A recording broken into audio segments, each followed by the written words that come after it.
Hi guys, I'm here today to share with you my 23andMe results. So I took 23andMe back in December of 2023 and I got the results in January of 2024.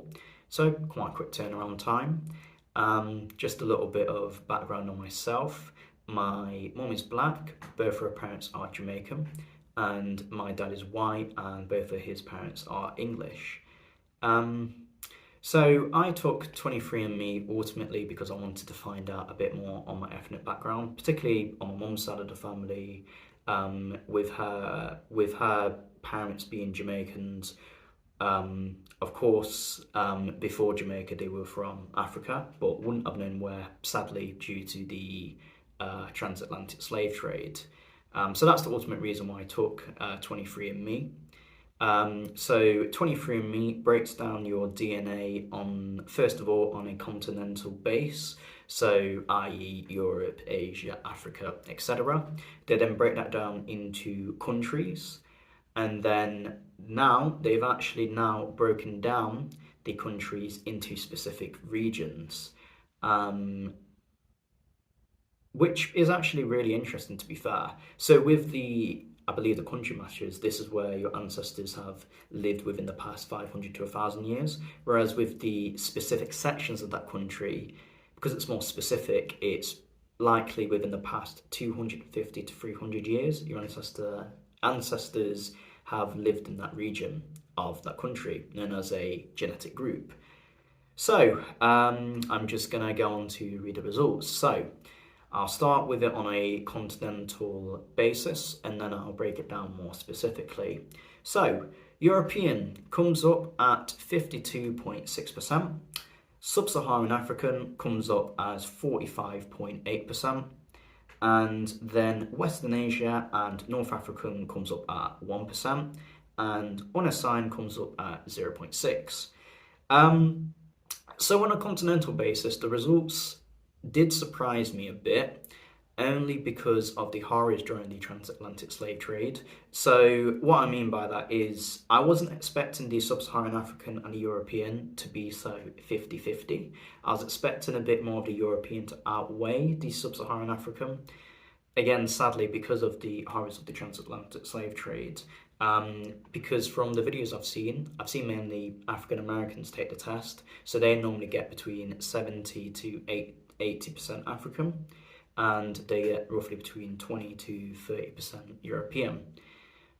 So from seeing that, I thought, oh, I'm probably going to get then 35 to 40% Sub-Saharan African. But to see that myself, I got 45.8. I was shocked, but obviously very proud to have that much African ancestry within myself.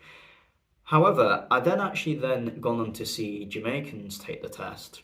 So Jamaicans on average got about 80 to 90 something percent sub-Saharan African, and then some even got 100, which is again fantastic. So from seeing that, me getting 45.8, I could then see that my mum would be roughly about 92% African. So that was pretty bang on the money in terms of what that would be compared to what others have gotten. So yeah, on to break down the continents into their specific parts. So Europe has been broken down into Northwestern European. Well, all of it's Northwestern European at 52.6 actually. Further on, that breaks that down into British and Irish at 58, not 58. It breaks down British and Irish into 28.1, and within Britain and Ireland, it breaks it down into some genetic groups and some country matches. So it breaks it down into the genetic groups England, which is classed as a highly likely match in terms of their probability. They put it into North Central England as a highly likely match in terms of probability, and then they put it into West Midlands as a highly likely match in terms of probability. To me, this makes sense because these are areas that I know that my ancestors through my dad have lived pretty much within the past 100 to 200 years, which makes absolute sense to me. Onto the country matches, it puts United Kingdom as a highly likely match, and then the Republic of Ireland as a likely match. So these were not a surprise to me, considering that my dad is fully English as far as I'm aware. So that does make sense. However, it then goes on to French and German at 23.6%. That did shock me again, considering that my dad is fully English. But then I had to actually consider the history of the UK. So the UK's original inhabitants were Celtic or Celtic people, and then a group of people who were Germanic then came. I think it was about 800 AD to about 1000 AD. Again, correct me if I'm wrong. These were the Angles and the Saxons, which together are known as Anglo-Saxons, and they make up the majority of the genetic makeup of English people today. So it makes sense. And then the final percentage for Europe is broadly Northwestern European at 0.9, which makes absolute sense. Then on to Sub-Saharan African at 45.8%. It breaks it down into West Africa at 38.1%. It then further breaks it down into Nigeria at 28.8%. And for Nigeria, it's given the genetic group the Igbo peoples, who inhabit southeastern Nigeria today. And it's given that as a highly likely match. This makes sense to me because I've read a bit on the history of slavery within Jamaica. And Jamaica was actually the second highest destination where Igbo people were taken during the slave trade. So that does make sense. And then after Nigeria, then comes Ghanaian, Liberia, and Sierra Leone at 4.4. It's given me the country match Ghana then as a possible match.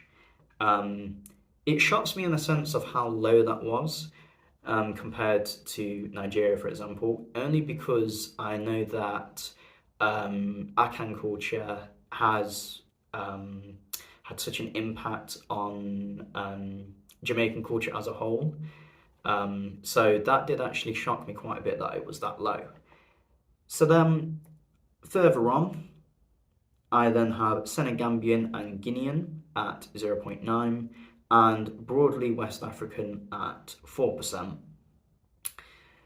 Then comes Congolese and Southeast African at 7.4%. It's broken that down into Angolan and Congolese at 6.3. Within the Angolan and Congolese, it's given me the genetic groups Congo and Mbundu peoples, and it's given that as a highly likely match. Shocks me as to how they were able to give a highly likely match, even though I've only got 6.3 of that DNA. So it does shock me, but, more than happy to know that, some of my ancestors were from Congo and the Mbundu peoples at some point within history, within the past 250 to 300 years, that is.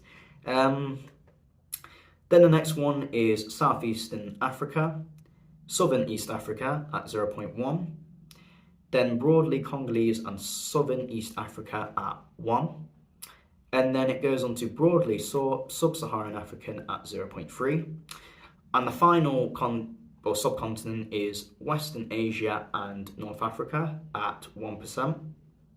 North African was 0.5, and broadly West Asian and North African was 0.5.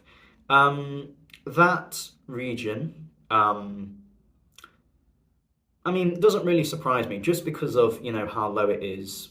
So at any point within history, on either side of my family, as much as I'm concerned anyway, just because I can't really tell, just because I don't know at what point they would have entered my family line.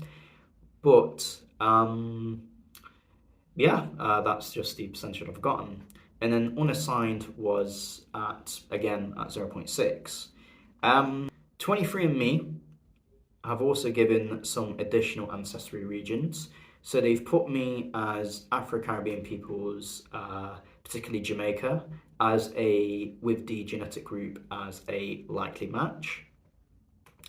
They have then put Caribbean, and they've put Jamaica as a highly likely match.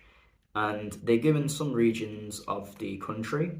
So they've given St. Elizabeth Parish at the top, followed by Manchester, which is actually where my grandma was from. Well, is from. And then the St. Andrew Parish, Clarendon, and so on. So no shockers there, really. 23andMe have actually also given things called haplogroups as well. So haplogroups are your direct patrilineal and matrilineal lineage. So this is patrilineal is through your father's father, so through the Y chromosome. And with the matrilineal is your mother's mother through the mitochondrial DNA. For the maternal haplogroup, I got L2B1. As far as I'm aware, L2B1 is a West African haplogroup. I don't really know too much about it. All I know is that 23andMe have said it is rare among customers at 1 in 11,000 23andMe customers. And then onto then my paternal haplogroup. So this is again the Y chromosome. So I got paternal haplogroup IZ180. Read a little bit of information on IZ180. It is a European haplogroup, but it is found in the UK, but it's not the most common haplogroup. So within the UK, the most common haplogroup is group R, which I think around 60-70% of British men have. Mine is I, and that comes up at about, I think it's 17% or something like that. I don't really know too much on the origins of haplogroups, so if anyone does have any information, please let me know. The question is, what is the next step? So for me, I am gonna look into more Igbo culture and look at even the language, just because it was the highest ethnic group that I've gotten. So I'm definitely going to learn some Igbo and, learn a bit more about the culture.